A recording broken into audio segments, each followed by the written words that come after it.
welcome everyone. Just about got dive bombed by a hummingbird, but today I'm going to do a video on my Intex 12x24 above ground pool. So I'll start with the kind of the entrance to my backyard. So just to kind of give you a little setup on how this is my little backyard vacation resort. So here's the entrance coming off my driveway into my backyard. So when you enter the deck here, I've got a grilling, eating area, and then you can see the pool runs almost the length of the deck. It is a 12x24 Intex. Like I said, this is year 3 with it.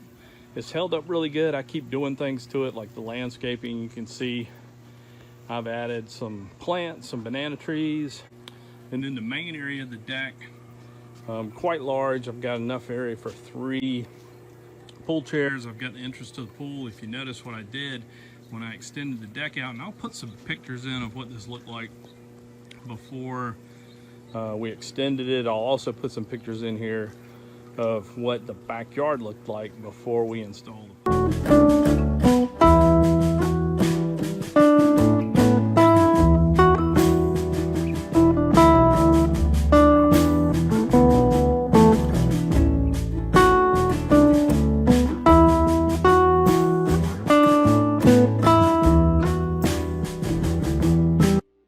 And then if I pan off to the left here, I've got my in-deck hot tub, basically a 5-person. I've got it halfway in covered right now.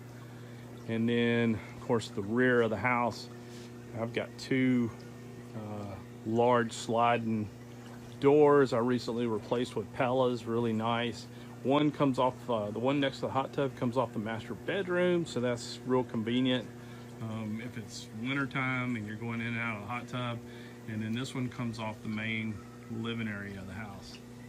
But we'll go down and I'll talk some more about the pool itself. So this area here that's open where the pool chairs are, or the loungers, used to stop. Let's see if I can get a picture of it. Right here where this post is, the deck used to stop.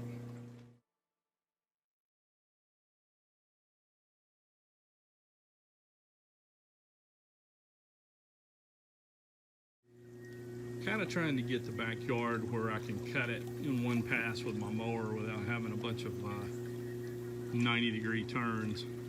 Pool itself, if you've never seen one of these, it's basically just a bladder and it has legs on it, and the legs are actually sitting on 4-inch solid concrete blocks that you have to dig down. You do have to prep the area. It does need to be as flat as possible when you're installing these. Like I said, this is year 3 on this. It's held up really well. I do keep it covered. I keep it full all year round. I keep it covered in the winter. I opened up the pool this year. Actually got a chance to open it up in March, and it's been open, gosh, it's early September now. I'll keep it open as late as maybe the end of October. I can unroll what you see here, this solar cover. Basically it'll unroll and it'll probably pump the pool temperature up 10, maybe 20 degrees depending on how much sunlight you've got out. Okay, this is basically what I call the back side of the pool. I'll see if I can back up here and get a little bit better shot. You can see the sails, you can see my entire deck, of course, the landscaping I've done. Trying to keep it kind of neat back here, not really 100% completely finished with the mulching.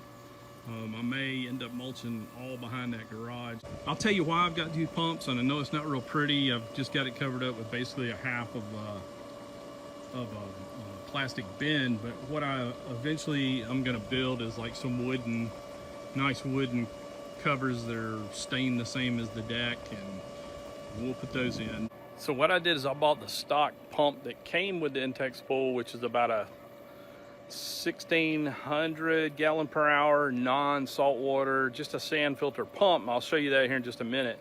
And then what I did, because I wanted salt water, is I upgraded the pump to the, I think it's about a 25 400 gallon per hour saltwater system. So like I said, this is about a 2,400 gallon per hour with a saltwater chlorine generator set up in it, and I am running 2 pumps. So this is my main circulation filtration pump for the pool itself. I've got my skimmer. Hopefully you can see on the video how clear the water is. It stays like that all the time. I basically use little to no chemicals in it with the saltwater setup. And then let's see if I can get my thermometer out of the skimmer there. It does aerate the water, but sometimes it leaks, so I've kind of got this little setup here where I can keep it from leaking, but I can still aerate the water. My main filtration, like I said, this is about an 8,500, 8,600 or so gallon pool, and this individual pump, which I bought extra, filters, I don't know, 2,600 gallons per hour. So it basically, you know, I can turn over, you know, I've got a second pump that's about 1,600. So I'm basically turning the water over filtration wise about every 3 hours or so. And I'll tell you why I've got it set up that way. First of all, it's cheaper to buy the Intex pool with the regular pump, not the salt water. The 1,600 gallon comes with it stock. It is a sand filter, but it doesn't generate its own chlorine, so you have to put chemicals in it. So this is looking the other side of the pool where I've got my second filter pump. So looking from the opposite end, basically the garage is behind me. I'll spin the camera around here in a minute and explain why I've got 2 filter pumps. So the first one that I showed you a minute ago, my main filter pump, probably runs somewhere in the price of $300 to $400. I think it was about $350, $360 for that pump. This is the stock pump that comes with the pool. And I think total price of the pool shipped via Amazon, somewhere around $1,175, $1,200. So I upgraded the filter to salt water so I wouldn't have to deal with all the chemicals and all that. And I kept this pump, which all it does is filter, it doesn't generate chlorine. This is the stock one that came with it. And all I do is I tie in my vacuum. So you can see it down in the water there. So all this pump over here does is run the vacuum. And so it's also filtering, it's just not generating chlorine. So like I was saying, running 2 pumps, 2 filters, all in, I'm probably somewhere around 1,600 in the pool itself. I did upgrade the ladder. You do have to buy initially salt. Probably comes in 40-pound bags, maybe 250 pounds of salt to kick it off. Obviously you got to fill the water up, 8,500 gallons. It took me with the garden hose 24 hours running the garden hose in there to fill it completely up. I think my water bill went up to somewhere around,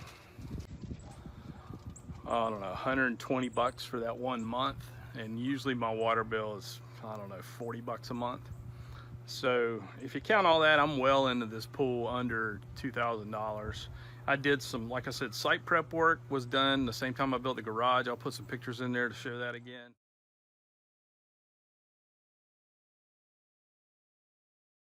Just some bobcat work.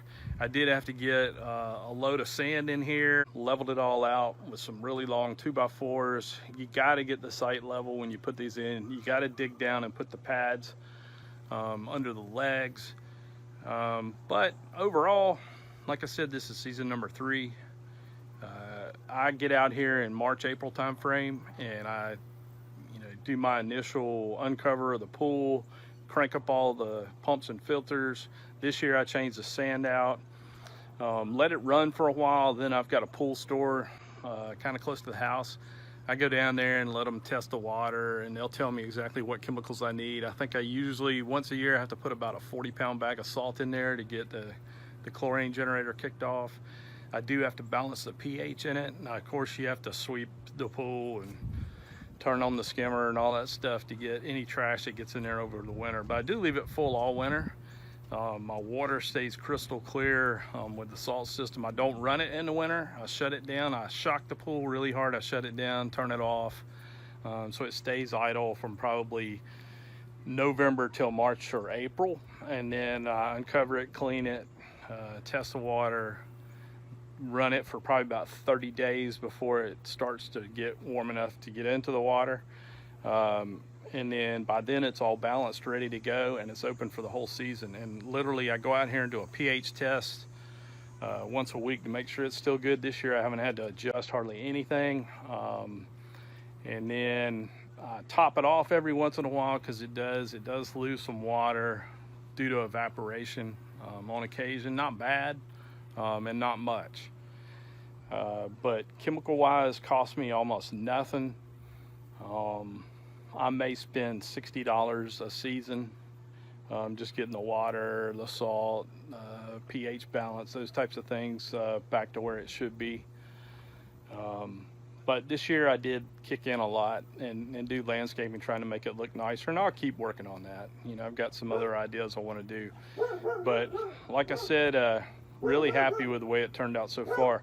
So I'll get some shots of nighttime and add on to the end of this video. But go ahead and send me any comments, questions. Go ahead and hit the like and subscribe if you like what you've seen. Hopefully I gave you enough information about these pools. I know this year they're kind of hard to find, but overall came in 2 big boxes from Amazon. Took about 2 days to set it up.